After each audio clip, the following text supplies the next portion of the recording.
All right, welcome everybody. My name is Omar Kashad. I'm one of the Adult Services Librarians here at the Carroll Stream Public Library. Thank you for coming out to our presentation on Star Wars 30 Years of the Expanded Universe. It's a pleasure to meet everyone. We're just going to go ahead and start right off the bat.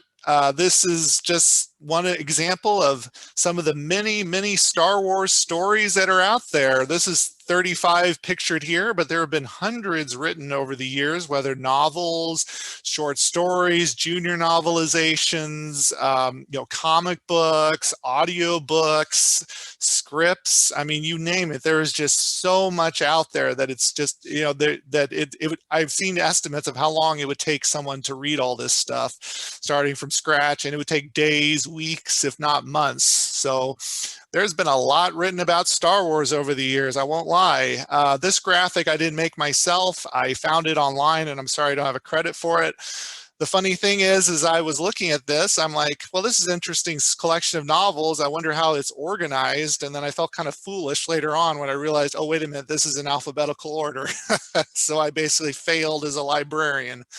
Goes from A all the way down to T down there at the bottom, although as librarians we tend to discard the when it comes to titles, so like Approaching Storm would be up near the top and stuff like that. But this is a good collection of novels. I'm not going to be talking about most of these, but it just shows you the variety that's out there, from books about the Death Star to the prequels to the Clone Wars to the original trilogy and beyond. But guess what, everybody? Actually, this program, it's a trap, in the words of Admiral Akbar, because we're not here to talk about the Star Wars expanded universe at all. No, we're here to talk about the Star Trek expanded universe. Oh yes, I was really hoping to do a program on Star Trek, and I figured I'd fool everybody into coming to a Star Wars presentation instead. So many wonderful Star Trek novels that have been written over the years, from Star Trek Logs by James Blish to later stuff by A.C. Crispin and Michael Jan Friedman, all the way to the stuff of today written by David Ward and David Mack. Oh yes, I'm so excited to take this hour-long journey about the Star Trek expanded universe with you. Well, I bet we all feel more foolish now than Anakin Skywalker did when he thought that by being on the Jedi Council, he'd be made a Jedi Master, and he was pretty much given the no by a good old Mace Windu, played by Samuel L. Jackson. But before you come after me with your hydro spanners and your lightsabers, just remember that Darth Vader allegedly said that strong people don't put others down, they lift them up. So, just a little fun stuff going on out there. But I guess now that the Jedi mind trick has worn off, yes, we will be talking about 30 years of Star Wars stories, ranging from Heir to the Empire to the High Republic. But before we get started with that, just as a little bit of background, what is the expanded universe? Well, the expanded universe, or EU as it's sometimes shortened to, refers to any contributing material to Star Wars that is not visible on screen. So what are some examples of this? Well, examples include novels and novelizations, books for younger readers, in-universe guides, comic books, video games, role-playing games, etc. There's so much out there. Now, we will mainly be discussing the adult novels. I'll talk a little bit more about the early stuff more than the later stuff, just because that's what I have the most nostalgia for, but I will cover a little bit of everything. But the question always with the expanded universe is it canon? And that means, could the expanded universe, what we see in the books, the comics, etc., influence what we later see on screen? And well, honestly, we'll get to that later. It's complicated, or as Yoda put it, difficult to see. Always in motion, the future is. Which I guess is his long way of saying maybe, I don't know. But before we get with that, as we get started, you're probably thinking to yourself two things. One, you could say, well, Omar, I've been a fan of Star Wars since it first came out. And you said there's only been 30 years of Star Wars stories. And I know that shortly after Star Wars came out, there was another Star Wars novel that was published. The second thing you're probably going to say is, Omar, why does this graphic say 1976? Star Wars came out in 1977, to which I would say you are correct on both counts. There were Star Wars novels and stories that were written right around the time that the original trilogy came out. The Star Wars trilogy novelizations are some of them. And why did I say 1976? Well, we're so obsessed with spoiler culture in today's society where we're like, you know what, I don't want to be spoiled about the movie, hide everything. Companies will do everything to try and put a lid on spoilers. Well, if you didn't know, the novelization for Star Wars came out in December of 1976. That was 6 months before the movie came out. So basically, you could have gone into the bookstore and bought the Star Wars novelization, had a pretty good idea about what Star Wars the movie was going to be. Now, of course, there are some differences, and I'd really recommend if you haven't read the Star Wars novelizations to do so for the original trilogy. For starters, the novel was not written by George Lucas. It was actually written by this guy over here, Alan Dean Foster. Alan Dean Foster ghost wrote Star Wars, but George Lucas got the credit. But this is not really a surprise or even a mystery today. I mean, both of them have been pretty open about who actually wrote it. But basically, it's got a lot of good stuff in there. It actually feels almost like a pulp. It almost feels like a different experience than watching the movie. That's just how different the first novelization was. Because again, the movie hadn't come out. Nobody knew tonally what it was going to be. All Alan Dean Foster had to go off of were the scripts. And it actually lays out really some pre-story to what happened in the original trilogy. Emperor Palpatine is mentioned by name. Luke has a dog. Ducks are mentioned. I mean, there's much more than that, but it's just an interesting read. So I'd encourage you to read Star Wars by George Lucas if you have the opportunity to do so. And then the other two novelizations are really more your standard stuff. Return of the Jedi does mention for the first time that Anakin Skywalker, when he fought Obi-Wan, fell into a lava pit, which more or less happened later on in Revenge of the Sith. And so, yeah, it's just some good stuff here if you haven't read the novelizations. But the first real piece of expanded universe material that came out was this one here on the right, Splinter of the Mind's Eye by Alan Dean Foster. And this is an interesting story because before Star Wars, the movie came out, the interesting thing is that everyone thought Star Wars was going to bomb in the theaters. George Lucas thought that. 20th Century Fox thought that. Everyone making the movie thought that Star Wars was not going to make any money. So basically, George Lucas went to Alan Dean Foster and said, here's what I want you to do. I want you to write a hypothetical sequel to Star Wars. And I want it to be make it seem as though it's low budget because I'm probably going to have to make this next movie with my own money because Star Wars is going to make no money at the box office and no studio is going to make a sequel to it. And his other task was Harrison Ford is not coming back for the sequels. So I need you to write this novel without Han Solo in it. And that is exactly what Alan Dean Foster did. He wrote a potential sequel to Star Wars that if Star Wars had not made a lot of money at the box office, we may potentially have gotten Splinter of the Mind's Eye as almost a TV movie in the late 1970s. Now, of course, Star Wars took off and then Splinter of the Mind's Eye never came to fruition as a movie, but as a book, it's an interesting read. Again, just the early days of Star Wars. Just Luke and Leia go to a planet called Mimban looking for the Kyber crystal, and some of those words may sound familiar if you've seen the movie Solo or Rogue One or even the cartoons, because Kyber crystals are what are used these days. They're considered to power your lightsaber. And then you've got Luke, Leia, and Darth Vader. Again, it's a very interesting read. It definitely feels more pulpy than Star Wars, but it's a good book. And as you can see, like Star Wars isn't even on the cover here. That's just how crazy it was back then. Now, moving on from that, we have the Star Wars, the Han Solo Adventures, written by Brian Daley, which are sort of like they're not really short stories, but they're not novel length. But basically, he wrote 3 of them. They're basically the days of Han Solo and Chewbacca in the days before A New Hope, where they're bumming around the Millennium Falcon, getting into all sorts of trouble. And these are very fun stories. I've read them all. I really enjoy them. These were written in the late 70s and early 80s. And then as a companion piece to that, L. Neil Smith wrote the Lando Calrissian Adventures, which featured Lando in his early days when he owned the Millennium Falcon. And the fun part with all of these, and there's also 3 stories of which are detailed down here below, which I won't go much into the plots about. But basically, the fun thing about all these books is these early books, they're well regarded by the people who are now running Star Wars. And so elements of all of these books have been referenced as fun little Easter eggs in some of the movies that have come out lately. The Lando Calrissian adventures are referenced by Donald Glover when he's sitting in the Millennium Falcon on Kessel narrating his life stories. The planet Mimban is the planet where Han Solo is fighting that giant war in the Solo adventures in the Solo movie, where he's all covered in mud and meets Chewbacca for the first time.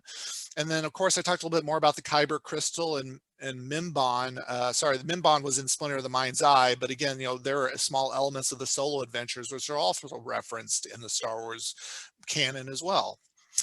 Now, the other thing I said I wouldn't talk much outside the adult novels, but there was also the Marvel comics that were written as well during this time period. They were written from 1977 to 1987. It lasted 107 issues, although in 2019, Marvel put out issue 108, which was written in 2019 just as a tribute to the line. The comic was actually canceled, likely due to low sales, if you can believe that. There was a time in the late 80s when Star Wars was not considered to be a big seller. And in fact, future issues of this comic line were actually advertised, but they were never published. That's, again, the late 80s are sometimes referred to as the dead years, the wilderness years, the lost years.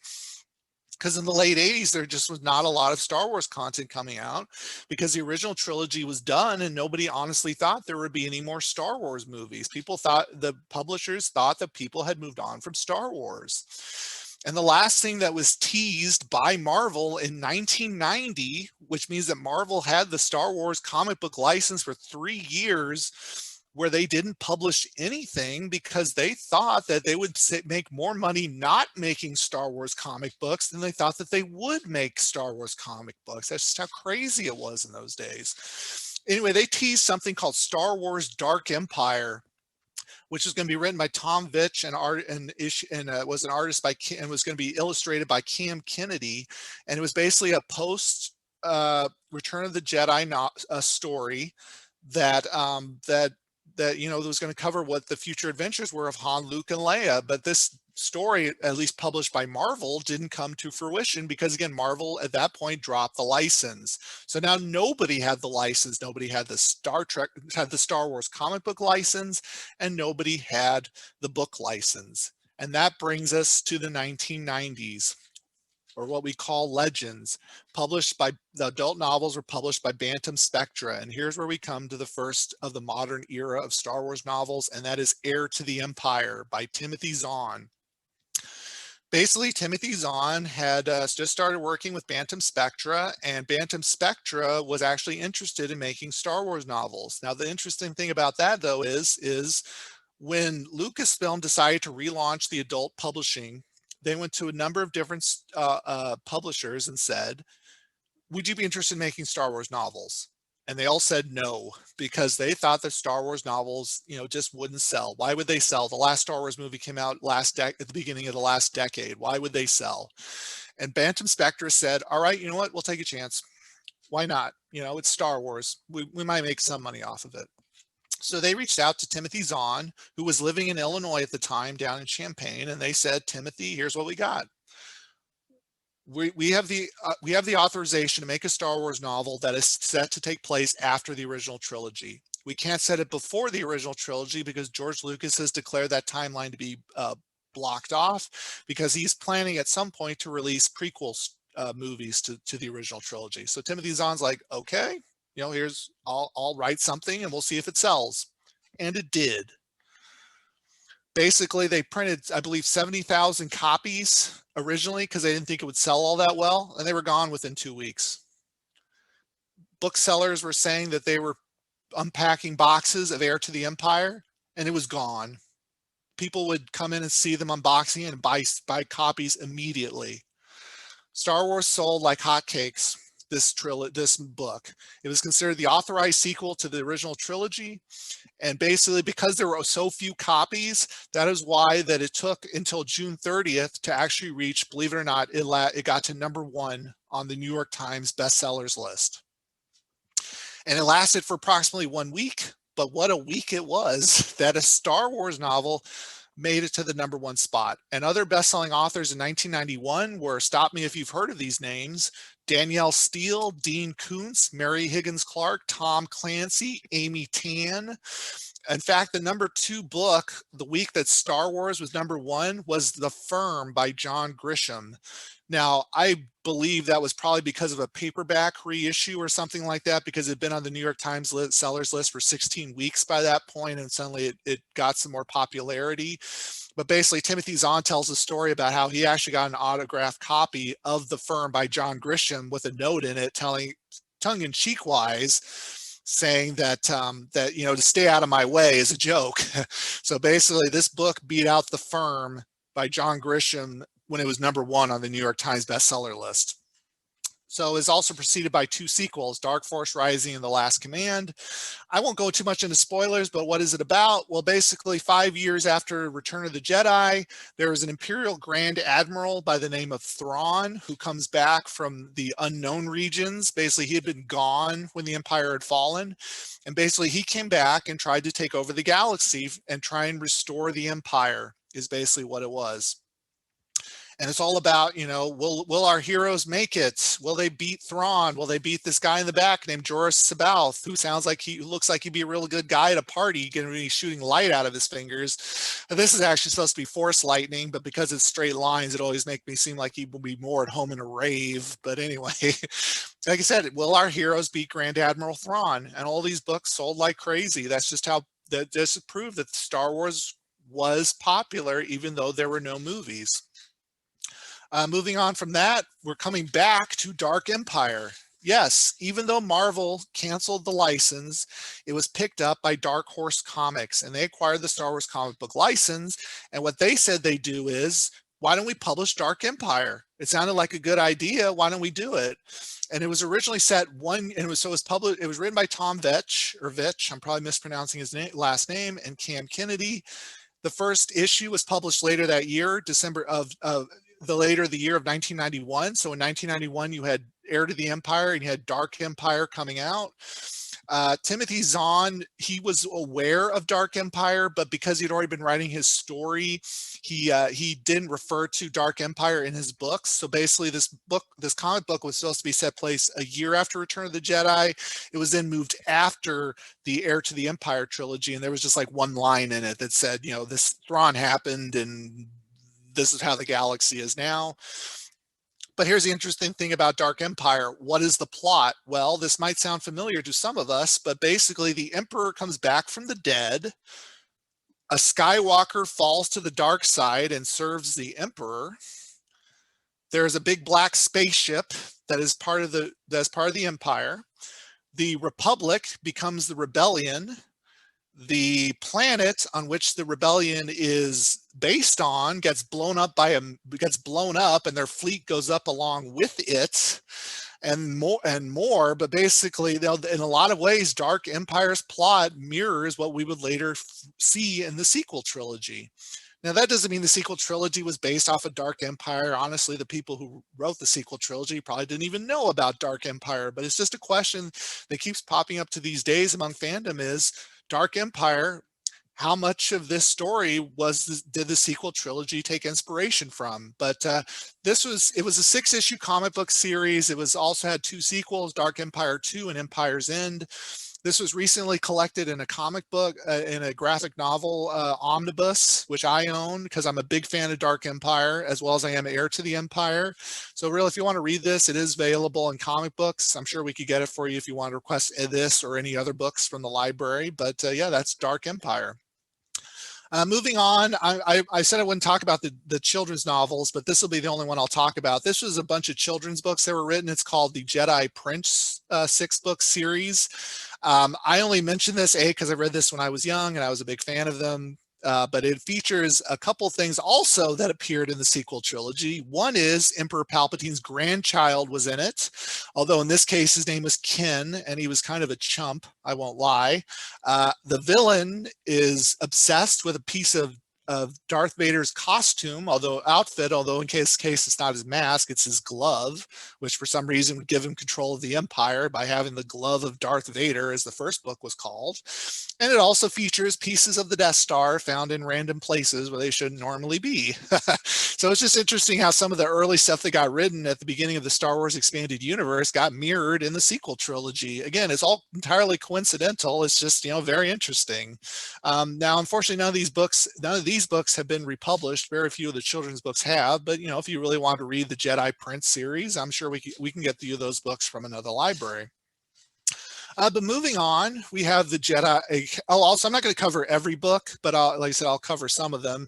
And that's what brings us to the Jedi Academy trilogy. This was written by Kevin J. Anderson. It was published between March and October of 1994. And this actually started to lay the groundwork for a connected, expanded universe. When Kevin J. Anderson was writing this book, this trilogy, he was basically told, you don't have to refer to Heir to the Empire if you don't want to. You don't have to refer to Dark Empire if you don't want to. But he said, why not? Jedi Search makes reference and takes place in the aftermath of Dark Empire, but it makes reference to Heir to the Empire. It makes reference to Dark Empire. So this started basically the books being connected to each other, where they would refer to events in other books. It was basically an ongoing timeline. And in this book, Leia is now leading the government. Luke has started to have his own Jedi Academy, and then there's a villain who's female. Her name is Admiral Dala, and she basically was basically she was basically out. She basically wasn't aware of what had been happening in the galaxy during the original trilogy. So when she came back, she didn't know that the Empire had fallen. So she's like, well, now I'm going to try and restore the Empire, which unfortunately meant that, that basically the books from this point on, at least in the Bantam Spectre era, basically featured a warlord of the week, as I said, where basically every story seemed to have an Imperial warlord who was the bad guy. That doesn't mean they all did, but it's just a fun little joke that people like to say, about the early days of Star Wars was, yeah, who's the warlord of the week this time? Is it Dala? Is it Pelion? Is it Tavira? Is it any of these people? It's just fun. But anyway, believe it or not, in this story, when he got to this point, Han and Leia had 3 kids by this point. They had a son named Jason. They had a daughter named Jana. They were twins. And then they had a younger child whose name was Anakin. Now you're probably saying, well, what about Ben? Well, we'll get to him later. But basically, yeah, they had 3 kids. Leia was leading the government. Luke was leading the Jedi Academy. And this picture of the Millennium Falcon broke my poor little heart when I was a little kid reading this, because I thought there's no way they're going to be able to ding this out. This is a lot of damage to the Falcon. They destroyed the Falcon. Well, foolish me. This is a Star Wars book. Of course, they're never going to destroy the Falcon. The Falcon was fixed by the end of this book. And then it had 2 other stories. And again, it's just based about Dala trying to restore the Empire, Luke having problems with some of his students falling to the dark side. But, it's a fun little story. I enjoyed it. It's kind of goofy at times, but hey, that's Star Wars. This one I'm going to mention as well. The Courtship of Princess Leia was published in April of 1994 by Dave Wolverton. It told the story of how Han and Leia got married. Unfortunately, no, a Rancor did not crash their wedding, as much as I would like to have been the case. That would have been pretty amusing, but no, a Rancor did not crash their wedding. Elements in this story would be would be used in the upcoming Rogue Squadron series, which I'll talk about later on. But more importantly, it introduced Dathomir and the Night Sisters. If you watched the Clone Wars cartoon, Dathomir and the Night Sisters, who are basically a group of evil Force witches, although there's more to them than that. Basically, they were featured rather heavily in that cartoon series, and they originated from this book because Katie Lucas, George Lucas's daughter, was a big fan of this concept of Dathomir and the Night Sisters. And if you watch the Solo movie, at the very end, spoilers, Darth Maul tells Kira to come join him on Dathomir. So, just example of elements from these books being incorporated in later Star Wars novels, because again, the people who were doing Star Wars later on had read these and were fans of them. Although this has a piece of nostalgia in my heart, because this was the first a really adult novel that I ever read. I also read it under false pretenses because when I was super young, I had no idea what Courtship was. I thought that was some kind of a spaceship. So I'm like, ooh, Princess Leia has her own spaceship. I can't wait to read about it. Needless to say, that was not the case, but I thoroughly enjoyed this novel. It's serious, it's goofy, it's all sorts of stuff, but it still remains a favorite of mine to this day. The fun part about this story is that it actually has a different cover for the hardcover novel, for the hardcover edition, which is totally different from this cover. The hardcover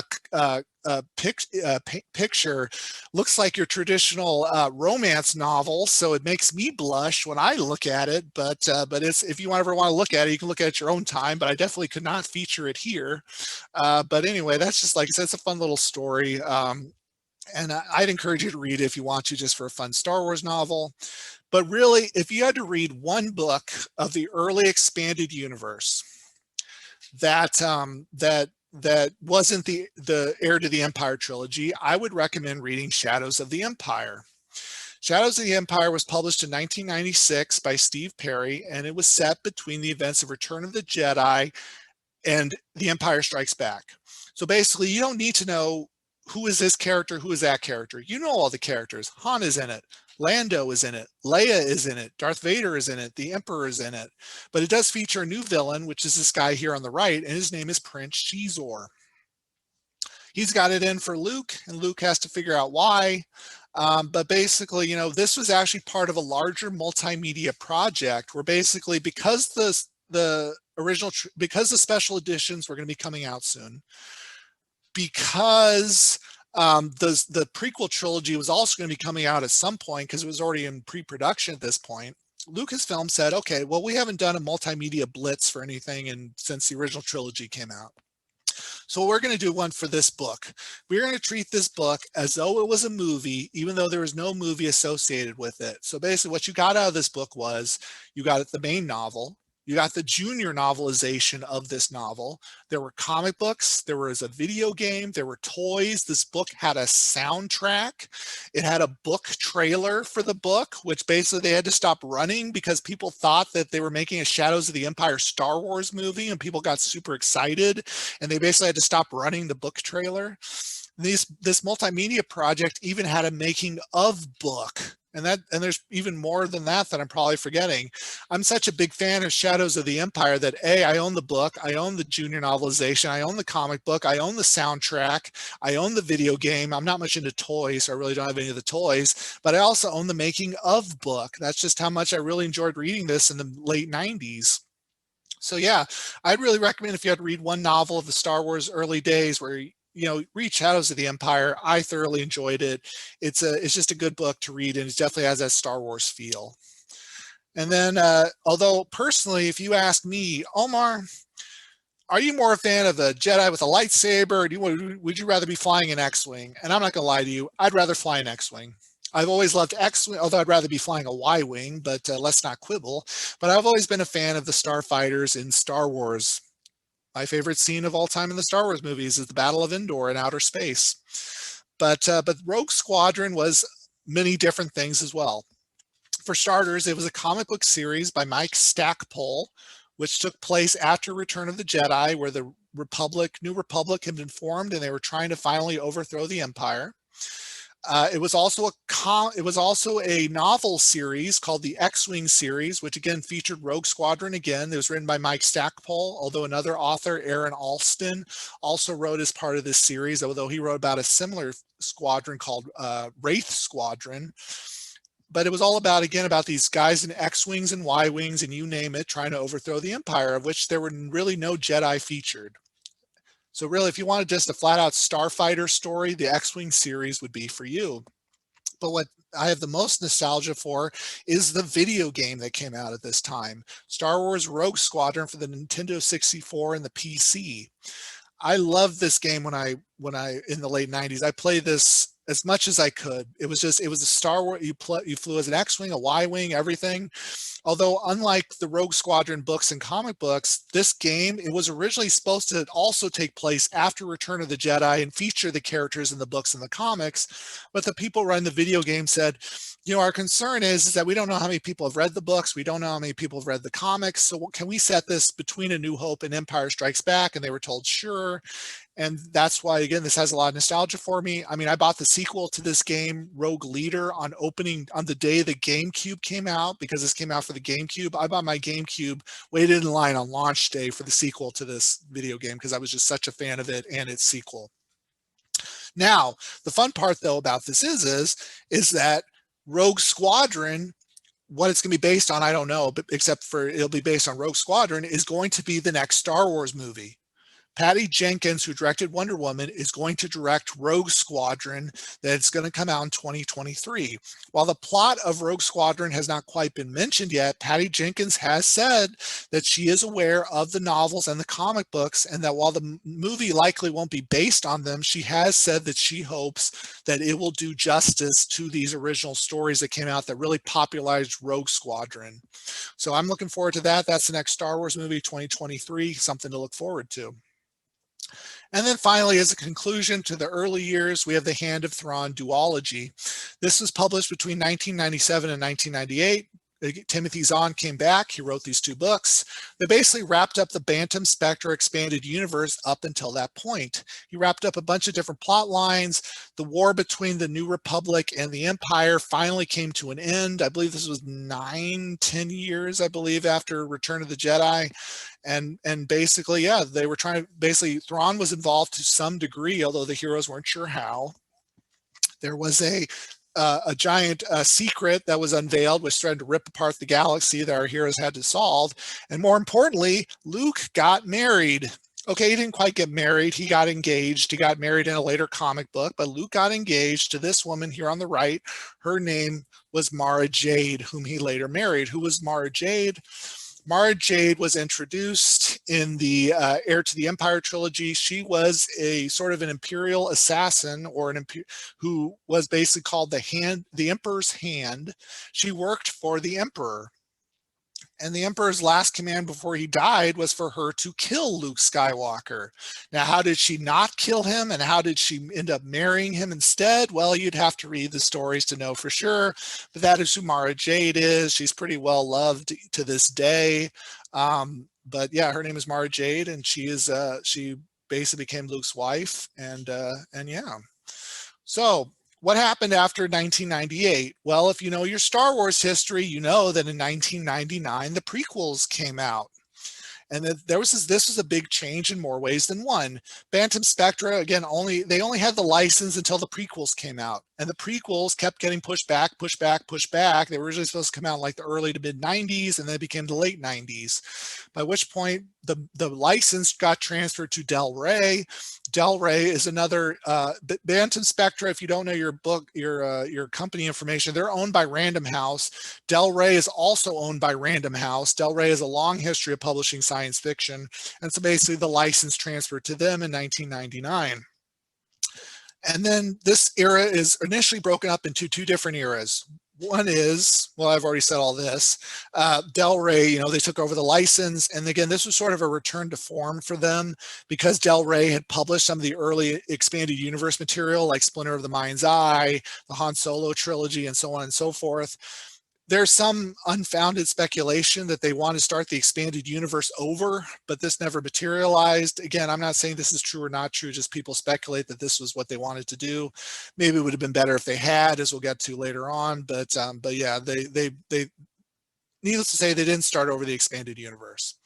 But this era is broken up into two different periods. One is the prequel era. Novelizations for all the prequel movies came out. Similarly, a lot of supporting expanded universe novels were written during this time as well. I actually own an autographed copy of Attack of the Clones by R.A. Salvatore. I don't know where it is. It's not worth anything, but it's just a fun little tidbit. The episode 1 novelization makes reference to some early lore in Star Wars too, if you ever had a chance to read it. Basically, Terry Brooks incorporated some stuff that George Lucas had thought up as sort of the prehistory to episode 1. Why did the rule of 2 come into existence? It came into existence because of a Sith Lord called Darth Bane. So that was initially written in these books and expanded later on. If you had to read one of these novelizations, I'd really recommend you read Revenge of the Sith by Matthew Stover. It's just an excellent book in general. And it really expands upon Revenge of the Sith by getting into the minds of all of these characters. And it's just so well written that I personally recommend it. And then if you want to read some other novels outside of this, I mean, Matthew Stover wrote another book featuring Mace Windu called Shatterpoint. There's also Labyrinth of Evil, I believe was written by James Luceno. I'm probably getting that wrong, but Labyrinth of Evil is a tie-in into Revenge of the Sith. Basically, it was the events that took place right before Revenge of the Sith, because when George Lucas originally came up with Revenge of the Sith, he came up with this whole first act, which he realized he couldn't film. Otherwise, the movie would have been like 4, 5, 6 hours long. So the events that he came up with initially were written in Labyrinth of Evil. So again, Labyrinth of Evil is a really good book. It's, again, you don't really need to know much because it ties directly into Revenge of the Sith. So I'd recommend that one too. Now, aside from the prequel era, you have the new Jedi Order. This is what was happening to our original trilogy heroes. This was a doozy of a series. It was 19 books long. Yes, I have read all of them. I own all of them. It was written by multiple authors, and it features 2 generations of heroes fighting a group of extragalactic invaders called the Yuuzhan Vong. And that's this guy in the back right here who looks like he could be the Red Skull's twin. But basically, the Vong invade. They start taking over the galaxy. They're immune to the Force. Nobody knows why. And the Jedi of the original trilogy, as well as their children, as well as other heroes, have to stop them. And it's a very interesting series. It's a little grotesque at times, I won't lie, but it's just very interesting.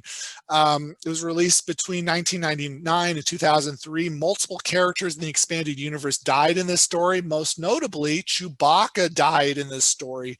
This was real in the first story of this series as a way to sort of cement Del Rey's saying, this is the new Star Wars. This was a big deal that a character from the movies had finally been killed off in an expanded universe story, because many people thought George Lucas would never allow it to happen, but George Lucas is like, fine, whatever. But basically, yes, Chewbacca died, and he was actually eulogized in many newspapers at this time. I think my local newspaper did run an article in it memorializing Chewbacca for having died in this story. It was really tongue-in-cheek, but yeah, that was just a big deal to Star Wars fans that Chewbacca had been killed off. But just going really quickly from left to right, here's Luke, here's Mara Jade, here's Jason, one of Han and Leia's kids. Here's Jannah, the other one of the 2 twins. Again, Han, and here's Han, here's Leia. Here's a couple of supporting characters. But yeah, it's a 19-book saga. If you've got the time, hey, I'd recommend reading it. I mean, it's a pretty enjoyable experience, but it was a lot of work, especially for me reading it. But yeah, it was really something. Moving on from that, we come to a video game, actually, finally, again, Knights of the Old Republic. So basically in the 1990s, which I didn't cover, Kevin J. Anderson, who wrote the Jedi Academy trilogy, and Tom Veitch, who wrote the Dark Empire trilogy, they worked on a comic book series set a few thousand years before A New Hope. Because basically Lucas said, you can't do anything during the prequel era, but if you want to write something several thousand years before then, go ahead. So that's what they did. And so basically what happened with Knights of the Old Republic was they were also offered an opportunity. The people who made this video game were offered a choice. Do you want to set something during the prequel era, which had already basically come out by this point, or do you want to set something several thousand years before Star Wars? And they said, we'll just do that because we'll have more freedom in what we can do.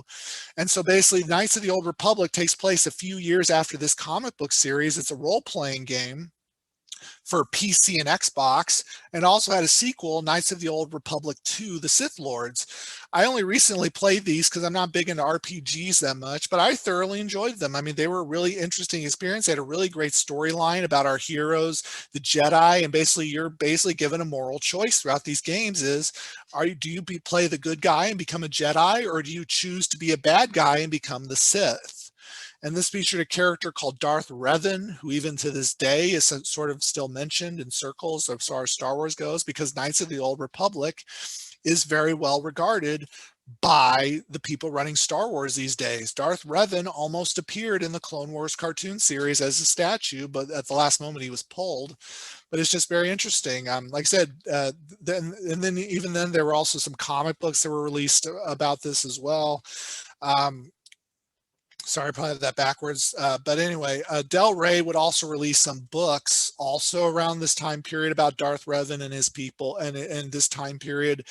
Again, this is set, I believe, about 4,000, 5,000 years before A New Hope, but it's really recommended. And if you want to play it today, if you have a new Xbox or even an Xbox One, you can play these original Xbox games on it. You can download them as well. They're also available if all you have is like an Android phone or a tablet. These are available on iOS and Android devices too.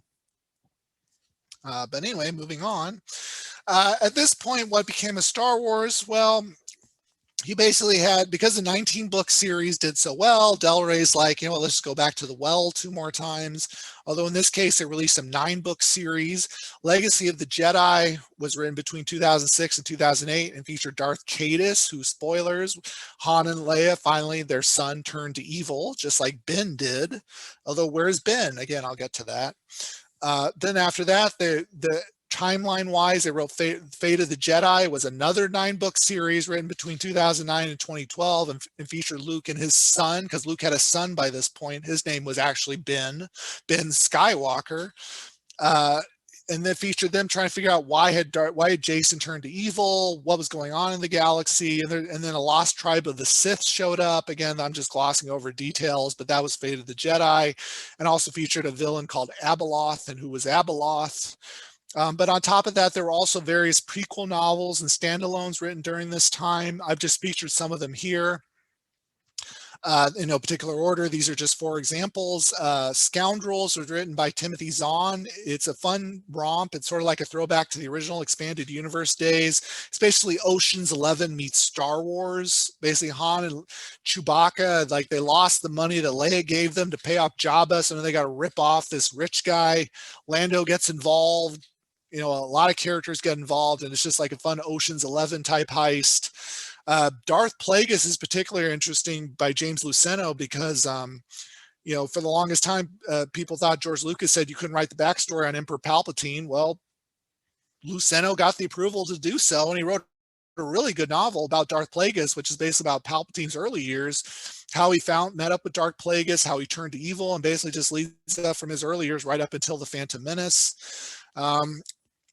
And then again, there's just a lot more. Some Mara Jade novels were written, tie-ins into video games were written, like the Republic's Commando series was written by Karen Travis. She wrote some novels to that. I enjoyed a bunch of other books as well. For example, Scourge was one of them, was pretty good. And then there's Honor Among Thieves, what I enjoyed too. That was just a standalone novel during the original trilogy between A New Hope and Empire Strikes Back. It was just fun to read. So really, there was just a little bit of everything at this point. Now, what monumental event would later happen, though, in Star Wars lore? Well, that brings us to the Clone Wars. Hopefully we have a lot of Clone Wars fans in the audience. I know I am. I went to go see the movie when it came out in theaters. That's just how big of a fan I was, because basically, if you didn't know, the first 3 or 4 episodes of the Clone Wars were packaged together and put into theaters, and I went to go see it actually down at the mall. And features Obi-Wan, Anakin, Ahsoka, and here's Yoda, and here's all the clones. So in 2008, Lucasfilm released the animated series Star Wars: The Clone Wars under the direct supervision of George Lucas and Dave Filoni. Its initial run was from 2008 to 2013, with an additional season produced in 2020 to sort of like finish off the series because it got abruptly canceled. The Clone Wars era, but here's the thing though. The Clone Wars era had already been extensively documented in books, comic books, and video games. So now we're coming back to the canon question. Would the TV series be influenced by the events detailed in the books? Well, what's important to know is, at this point, up until the prequels and the Clone Wars, the expanded universe had been the driving force behind any new continuity in the Star Wars universe. Because again, there were no movies until the prequels came out. And when the prequels came out, because the expanded universe had largely been said, leave this era alone, there really weren't a lot of, there were definitely things that were different, but there was some of it which was the same. Like Coruscant, the giant capital of the galaxy, which is this giant citywide planet. While the concept of Coruscant had originated by George Lucas's materials, Coruscant was originally supposed to show up in Return of the Jedi. It had never been named at that point. It was going to be called Hazabaden. Well, Timothy Zahn called it Coruscant, and when the prequels came around, the people who were working with George Lucas convinced him to call it Coruscant because the books had called it Coruscant. But really, how had George Lucas viewed the expanded universe is the big question, because he's really the one running the show. Well, there are a couple of revealing quotes. He said, after Star Wars was released, it became apparent that my story, however many films it took to tell, was only one of the thousands that could be told about the characters who inhabit its galaxy. But these were not stories that I was destined to tell.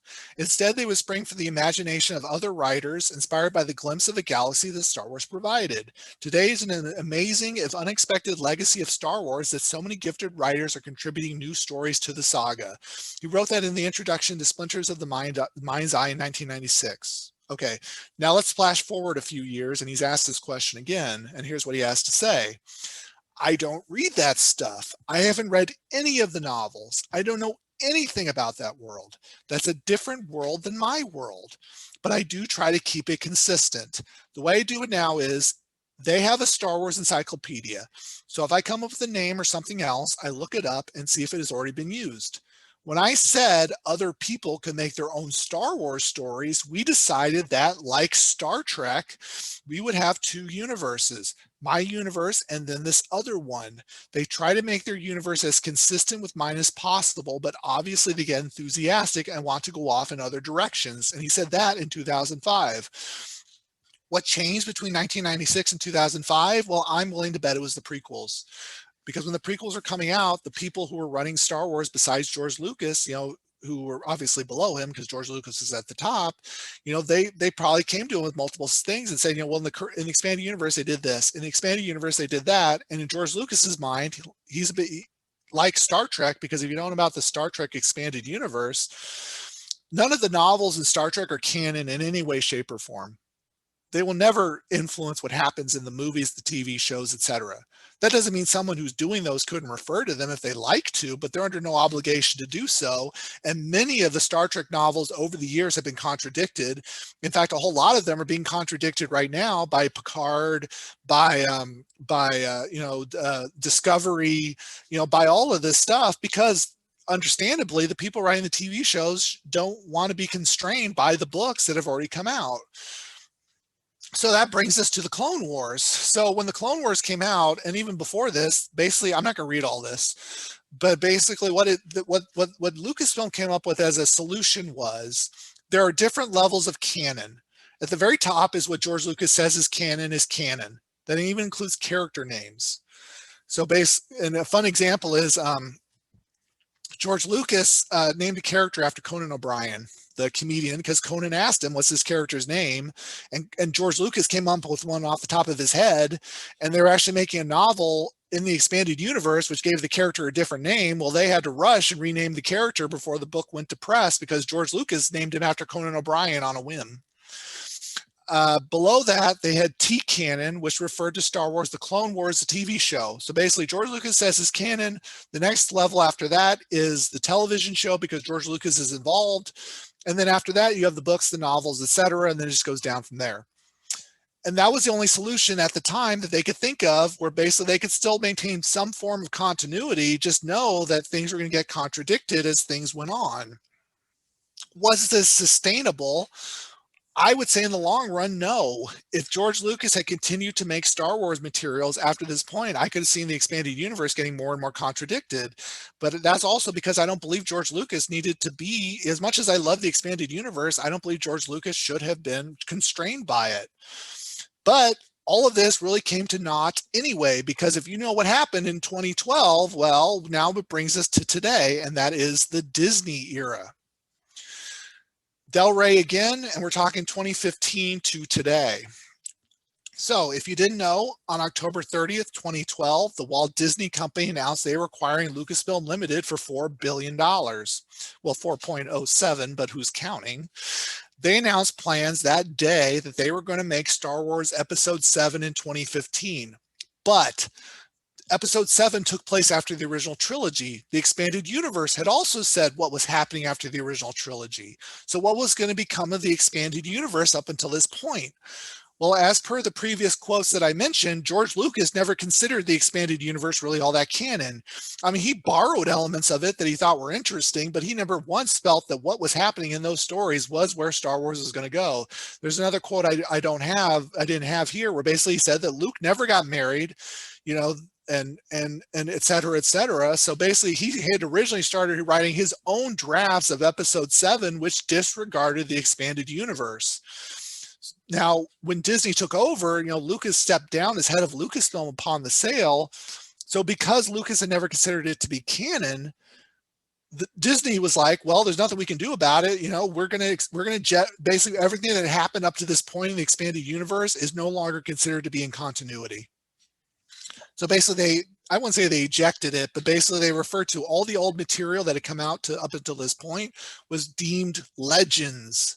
So if you go to the bookstore or you buy a comic book, and if it says Legends at the top of it or at the bottom of it in a little gold banner, that's basically saying this was written before Disney bought Star Wars. And so basically, and that's just, it was the only choice they had. I love the expanded universe. I miss Mara Jade. I miss a lot of these characters, but I fully realized that this was the only choice that Disney had to make.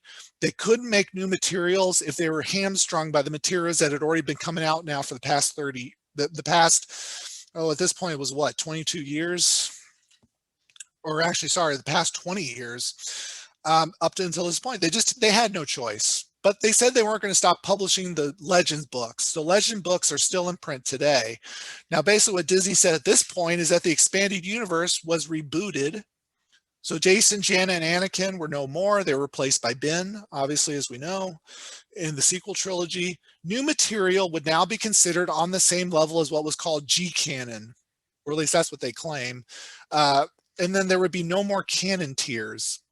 Again, is this feasible? I mean, in the long run, for the most part, yes, but you have to understand that in any medium of this nature, the people writing the movies and the TV shows are going to be different than the people writing the books. And really, the people writing the movies and TV shows don't want to be constrained by what's in the books and vice versa. That's just the nature of the beast of Hollywood. But basically, the idea is if you read an expanded universe novel that is not branded Legends, the events in it should hypothetically fit in with everything else, and the stuff that comes out later should refer back to it. I know that sounds really complicated, but that's just part of being a Star Wars fan. But then they also said that even though Legends was considered to no longer be in continuity or canon, if an author wanted to use an element or elements from Legends, that could be brought over to the new canon, and we have seen this. The map of the Star Wars universe is largely considered to be the same as it was in Legends verse. Planets in the Legends continuity have been referred to in the new canon. And there's one more important element, which I'll get to in a moment, but basically now this isn't the first book that came out in the new canon, but it was the first book that took place after Return of the Jedi, and it was called Star Wars Aftermath. It was written by Chuck Wendig. It was published September 4th, 2015. It expanded basically what happened after Return of the Jedi, leading up to and in the early years after Return of the Jedi, and basically it set up Operation Cinder. Operation Cinder, if you played Star Wars Battlefront 2, basically the Emperor said that when he died, he basically left orders that basically said the Empire was to burn the galaxy to the ground and flee to the unknown regions, which is where Exegol was, which featured in Episode 9. But basically also set out the Battle of Jakku also happened in the third book of this trilogy, because this was a trilogy, the Aftermath trilogy. Jakku is the desert planet that Rey was on in Episode 7. We saw all those crashed Star Destroyers and other ships. Well, basically, that was the final battle the Empire fought 1 year after Return of the Jedi, was over the Battle of Jakku, which they lost horribly, at which point the New Republic took over, and the Empire basically booked it to the unknown regions, and they became the First Order and also the Final Order. But like I said, it hinted at events to come in Episode 7, and as the later trilogy stories came out, whether intentionally or not, they actually fit in pretty well with what Chuck Wendig had laid out. Now, I talked about Legends elements returning to in the new continuity. Well, the big one is Grand Admiral Thrawn. Dave Filoni, who I mentioned earlier, who produced the Star Wars animated materials like the Clone Wars, he had always said for years, he had said that he was a big fan of the Thrawn trilogy. He loved the work that Timothy Zahn had done, and he referred to it at times in the Clone Wars show, and he really wanted to bring Thrawn into the Clone Wars cartoon show. It just never materialized. Well, when he was making the Star Wars Rebels cartoon, which took place just before A New Hope, he thought, what, the stuff Timothy Zahn originally wrote, I mean, Thrawn was active in the Empire at this time. I want Thrawn to appear. And he did. He was featured very heavily in season 3 and 4 of Star Wars Rebels. And he basically was like his old self in the Legends continuity. And he was, like I said, this is just a testament to how memorable this character was. Then Timothy Zahn wrote him that they contacted Timothy Zahn and said, hey, Tim, we want you to come back. We want you to write more Thrawn novels set in the new continuity. And Timothy Zahn's approach was, well, you know what, I'll write these novels, but to a certain extent, if you're a fan of Legends, these will fit right in with Legends for the most part. And if you're a fan of the new continuity with Rebels, the sequel trilogy, etc., they'll fit really in well with those as well. He's written 6 Thrawn books between 2017 and 2021. He wrote the Thrawn trilogy between episode 2 and episode 4, although they mostly take place between episode 3 and episode 4. And then he also wrote the Thrawn Ascendancy trilogy, which is basically was Thrawn before he joined the Empire. 2 of the books are already out. The second one just recently came out. And the third book is actually going to come out in, I believe, December of this year. So if you're a fan of Thrawn, read Timothy Zahn was the one who came up with the character. He's the one who you should be reading because he's written much more about Thrawn since then. Now, what are some of the other novels? I won't cover them as much in depth as I did the early years, but if a lot of the female characters in Star Wars have finally gotten more of a shine, they've had more books dedicated to them than in the early years, which I think is only a good thing. Claudia Gray, I'd say, has been a real standout author in the new continuity. She wrote a book on Princess Leia. She also wrote a book called Lost Stars, which is not quite Romeo and Juliet set in the Star Wars universe, but basically it's about a man and a boy and a girl who later become a man and a woman. They both find themselves on opposite sides of the galactic civil war. The man joins the rebellion, the woman joins the Empire, but they're still sort of friends. And sometimes more than that, but basically it's just about them and their experiences on opposite sides of the war. And it's a very well-written book. And so, yeah, Claudia Gray is a good one. She also wrote a book about Obi-Wan and Qui-Gon Jinn, whose title unfortunately escapes me at the moment. But yeah, if you want to read a book set in the new continuity, Claudia Gray is a good one to do it. If you were a fan of X-Wings like I am, and I kick myself for not having read this already, the Alphabet Squadron trilogy is all about X-Wing pilots. So I'd really recommend reading those. Yeah, Master and Apprentice. Thanks, Ted. I thought that might have been it, but I was worried I was confusing that with Dark Lords of the Sith, which was about the Emperor Palpatine and Darth Vader, which also came out in the new continuity. So yeah, Master and Apprentice again is a really good book about Obi-Wan and Qui-Gon in their early years. And then Lords of the Sith was about Darth Vader and the Emperor. So shortly after Revenge of the Sith, which is also a well-regarded novel as well, the Dark Lords of the Sith. Alphabet Squadron is really good for, again, if you're an X-Wing fan and Y-Wing fan. This took place in the year between Return of the Jedi and the Battle of Jakku.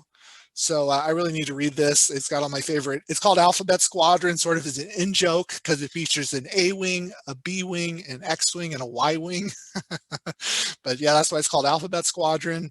There were also tie-ins into video games as well. Battlefront was a video game series. They had 2 games that came out like in the early 2000s, but then when Disney took over, they gave the license to a new company called Electronic Arts. And Electronic Arts, knowing how popular Battlefront was, which is basically just squad-based, basically you got armies of clones versus droids, rebellion versus empire in these large battlefields. They basically relaunched the Battlefront video game series, and then they made some books which had the same name. I've read both of these, and I own both of these, Battlefront and Battlefront 2 Inferno Squad. I enjoyed them. I mean, they're very good glimpses into what it's like being in an actual war zone. So, if you really want to know, there's the adage, war is definitely no fun. I'd really recommend reading these because it's really about the trials and tribulations. The first book is about the rebellion. The second book ties into characters who featured in the Battlefront 2 sequel called Inferno Squad.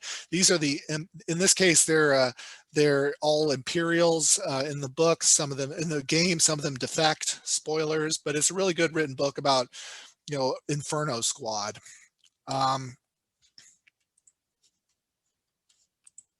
Okay, and then they said there's more than that. I'm not trying to gloss over anything because I'm wanting to forget them. There's just, again, we're just under time constraints. But also talk a little bit more about the comics. So because Disney bought Lucasfilm, they decided that, since we bought Lucasfilm, and because a few years prior we bought a little comic book company called Marvel, they decided they were going to take the comic book license from Dark Horse and give it to Marvel, and now Marvel would start making comic books in the new continuity, which they have done so since 2015. These are some of the ongoings at the moment. Star Wars has been an ongoing comic book series. Volume 1 was set between A New Hope and Empire Strikes Back. Volume 2 is now set between Empire Strikes Back and Return of the Jedi. So again, just a fun series to read. Darth Vader has gotten his own ongoing series. From what I understand, again, I've not read a lot of the current Star Wars comics, but that's entirely on me. But he's got his own series as well. This other one called Dr. Afra is actually pretty well regarded. It's about an original character. She's not exactly Indiana Jones, but she's basically an archaeologist, and Darth Vader basically hired her to go find stuff for him, like Sith artifacts and stuff. It's pretty well regarded. It's kind of silly. It's kind of serious. It's a little bit of everything. So if you want an original series, comic book series set in this continuity, of course, you have Dr. Afra. People really want her to be featured in a movie or a TV show someday. That's just how well loved she is by people who read the comics. And another ongoing series is Star Wars Bounty Hunters. This features a character called Valance, or I'm going to say Valance. Valance was originally featured in the original Marvel days back in the 70s. He's basically a cyborg bounty hunter. And yeah, so basically when Marvel took over the license, they wanted to, just have some fun throwbacks to their original years when they were making Star Wars comics, and Valance came back, as well as Jackson, the giant rabbit, who is his own can of worms. But anyway, yeah, Valance is featured in these. Again, these are just more of the ongoings. You can buy, and there have been a lot of like mini series and stuff like that. But yeah, I'd say, yeah, if you want to read any of these, I'm sure we could get these for you, whether we have them here at our library, we have them at another library. Now, let's move on, though, to today and what is going on right now in the Star Wars Expanded Universe, and that is the High Republic. And that actually started this year. Or more I think it might have been last year, too, late last year, but I believe it's only been this year. So basically, the situation you're running into right now with the Star Wars novels is Lucasfilm has never actually come out and said this, but basically their fear is if they make books that are coming out at the same time as, say, like The Mandalorian or Rangers of the New Republic or the Boba Fett story or anything set after the sequel trilogy, their fears are understandably because of what happened with the old expanded universe is they're like, well, we got to be a little bit cautious because we don't want to say something in a visual guide or a book that later gets contradicted as these TV shows are still coming out, or because we may eventually make a story set after the sequel trilogy. That was why there was set to be a book tied into The Mandalorian and a visual guide tied into The Mandalorian, both of which got canceled because of these fears. So what Lucasfilm decided was, why don't we do something where we set some books, set them in a time period where we know we're never going to make a movie and we're likely never going to make a TV show. So what they decided was, rather than be like the Knights of the Old Republic, where we set a series set 5,000, 4,000, 5,000 years before, A New Hope, they're like, well, why don't we have something a little bit more closer than that? So they set the High Republic is a new publishing initiative, which encompasses audiobooks or adult novels, young adult novels, children's stories, comic books, audio dramas, short stories, and more. It is set 200 years before the Phantom Menace, basically when the Republic was not so corrupt, when the Jedi Order was at its height. And so, yeah, so this is just recently started. I've started getting into it too. I've really enjoyed it so far, but basically feature the first arc. And so basically the way this series is set up is it features, first of all, Starlight Beacon, which is a new space station built on the edge of Republic space in what's called the Outer Rim or Wild Space. Starlight Beacon is intended to bring hope, prosperity, infrastructure to the places of the galaxy which are a little bit more lawless. Now, of course, because they're going into a lawless region, the people who live in that region who are lawless don't like the idea that the Republic is going to bring order to the galaxy, to their part of the galaxy. So the antagonists of these stories are called the Nihil or the Nihil, or however you want to pronounce it.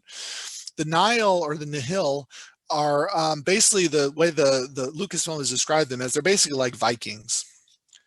They've got their own little groups. They've got their larger organization, but basically all these little groups are part of one larger group, but basically they just do whatever they want. They rip off ships, they rip off planets, they pillage and they plunder and they do all sorts of things. And needless to say, they're not happy that Starlight Beacon is being built in their realm of space. And then opposing them are the Jedi who are basically at their height. And so it features a bunch of original characters, but also because it's 200 years before A New Hope, and we know a certain Jedi Master who was 900 years old by A New Hope, Yoda actually features in the comic book series. But anyway, this is just an example of some of the books that are out there, all the way ranging from adult to children's books.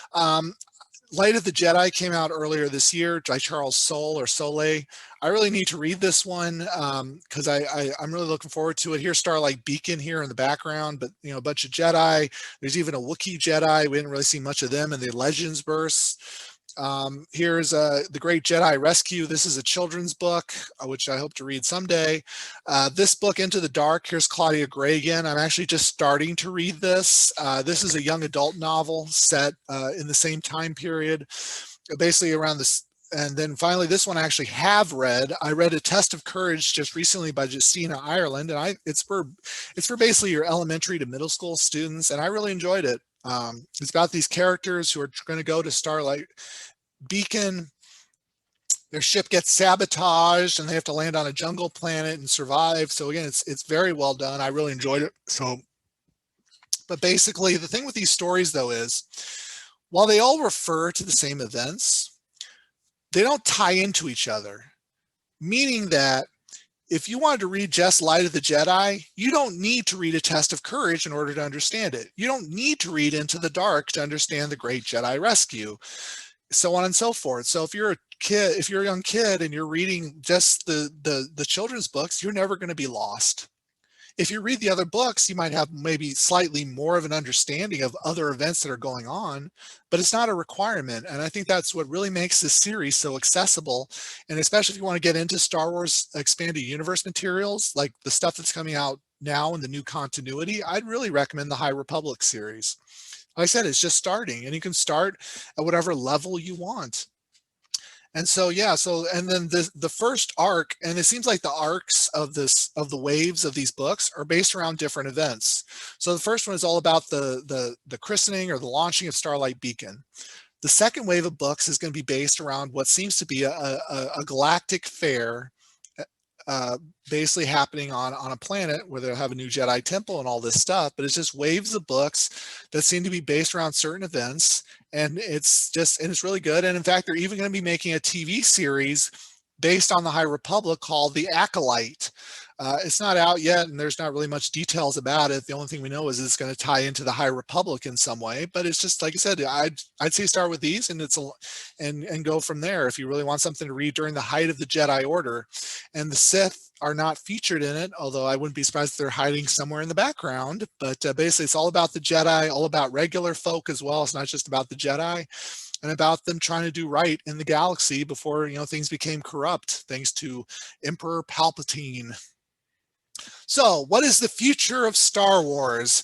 Well, my dream would be Star Wars versus Aliens. That's my hope because I love Aliens. It's another one of my favorite it's one of my favorite movie series. And let's face it, 20th Century Fox is now owned by Disney, who also owns Star Wars. So I know it'll never happen, but I would love it if Darth Vader came across a bunch of xenomorphs on some random planet, because you think the aliens would almost fit right into Star Wars in their own way.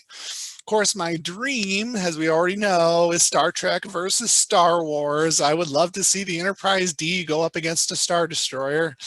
Although, according to all the number count crunching out there from fans who are much more into this than I am, basically a Star Destroyer should potentially wipe the floor with the Enterprise, because it's, a Star Destroyer could turn a planet into atomic cinder. But, that's my dream.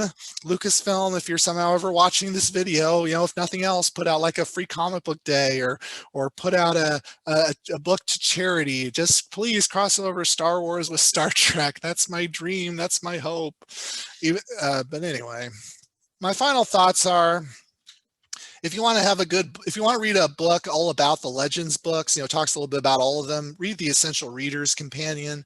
It basically covered like every adult novel and short story that had been written in the original continuity. It just happened to come out right before the Disney acquisition, so it's sort of a eulogy to them.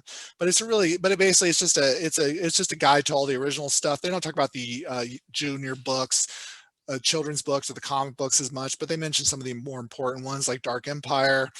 And here's Yoda. Yoda is just being the worst reader of all time. You do not sit on books in order to read a book. You don't have books near an open flame.